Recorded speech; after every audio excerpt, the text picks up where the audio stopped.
Hello students, this is Shruti Srivastav, Faculty of Computer in Mount Litra Z School Jhansi. Today we are going to discuss chapter number 4 for class 6, that is making presentations. So let's begin. Presentations are used by students and people in different professions to convey their ideas. And individual pages of a presentation are called slides. It can contain text, images, charts, graphs, tables, audio, and video. Some of the presentation applications are Impress from LibreOffice, Calligra Stage from KOffice, PowerPoint from MS Office, and Keynote from Apple iWork. And their file extensions are .ppt from MS PowerPoint, .odp for LibreOffice, and .key for Keynote. Then next thing is how to create a presentation. It mainly involves three main stages. First stage is to plan. That means you need to decide an outline for the presentation. Number 2, execute. That means create the slides. And the third one is impress. You can impress by verifying the content and adding visual effects and practice the presentation. As you can clearly see in this picture, the title of the presentation is Uses of Computers, and their main points are standalone application, internet applications, embedded applications, and special purpose application. Then they have written their first main point, that is standalone application, and after that they have written sub points for the first main point and then thereafter. Next thing is layout. Layout is the plan to make optimum usage of available space given in the presentation. Layout of a page refers to the placement of how you place the headings, paragraphs, bullets, images, and page numbers.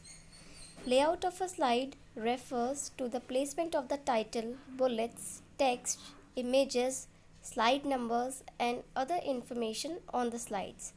So basically layout means that how you cover up the entire space which is given in your presentation, or how you make it optimum usage of that available space for your presentation. The next thing is some commands related to inserting images and charts is given on the upper block, in which pictures, online pictures, screenshot, photo album, shapes, smart art, and chart is given. So with the help of these commands you can insert images and charts in your presentation. And the next thing is given commands related to insert text, header, footer, date, time, slide number, and objects. So commands are given text box, header and footer, word art, date and time, slide number, and object. So with the help of these commands you can make your presentation more attractive and give a very uniform look to your slides, and it will help the user understand the presentation more clearly. The next thing is guidelines to create slides. The first one is each slide should have a title.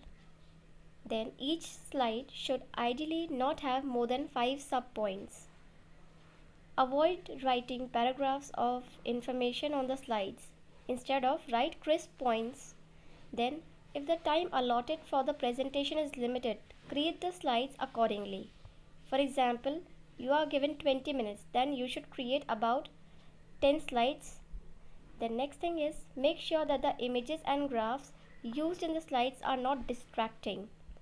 They should give a clear message according to the title of the presentation.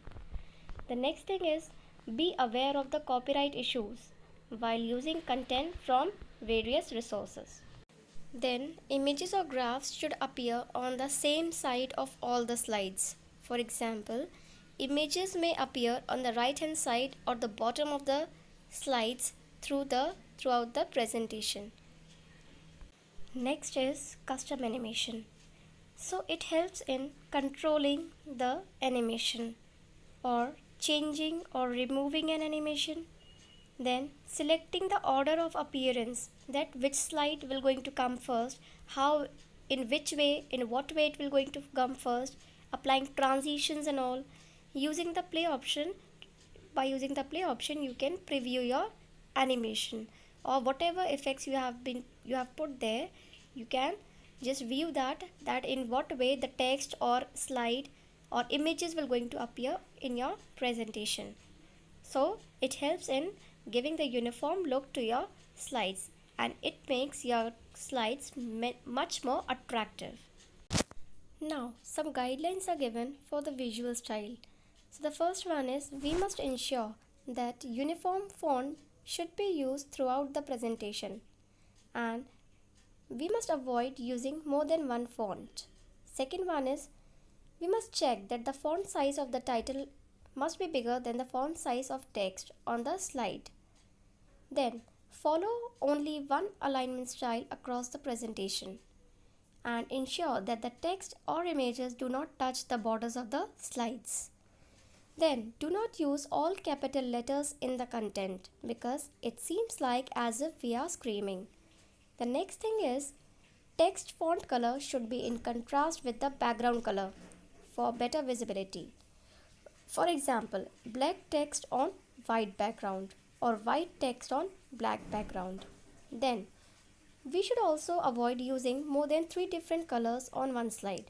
For example, one color each for the title, background and text.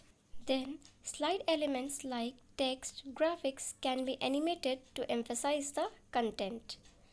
Custom animation options are also available apart from the preset animations as we have started earlier.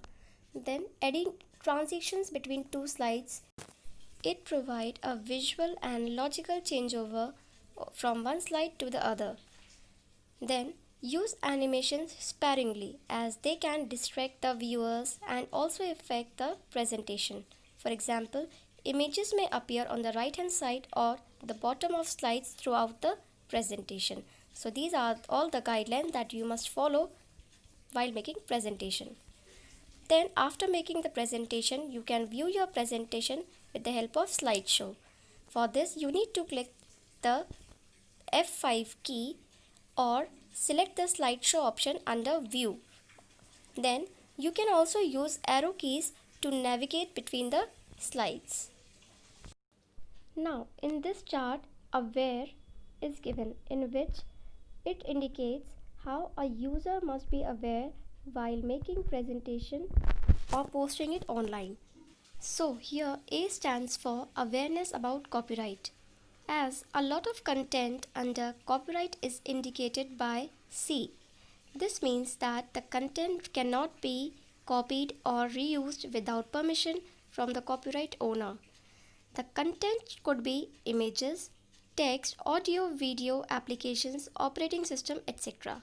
So we must check for copyright before using any content from any source. Then W stands for watch for CC. Now CC means Creative Commons license. So CC license allow people to share and build upon each other's work. This is indicated by CC. The next is A. That means acknowledge the source of information.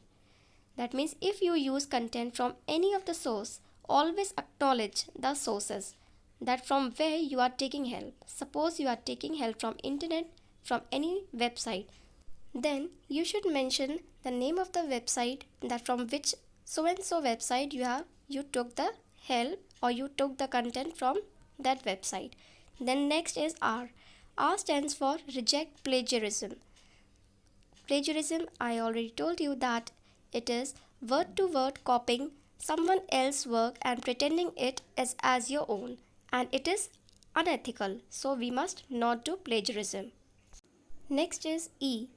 E stands for explain the content in your own words, as you might have taken content from different sources that needs to be explained in your own words. This can be done with paraphrasing also.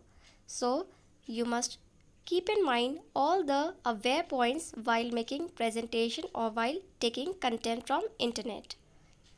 Hope you all have understood all the points regarding making presentations. Thanks for watching the video.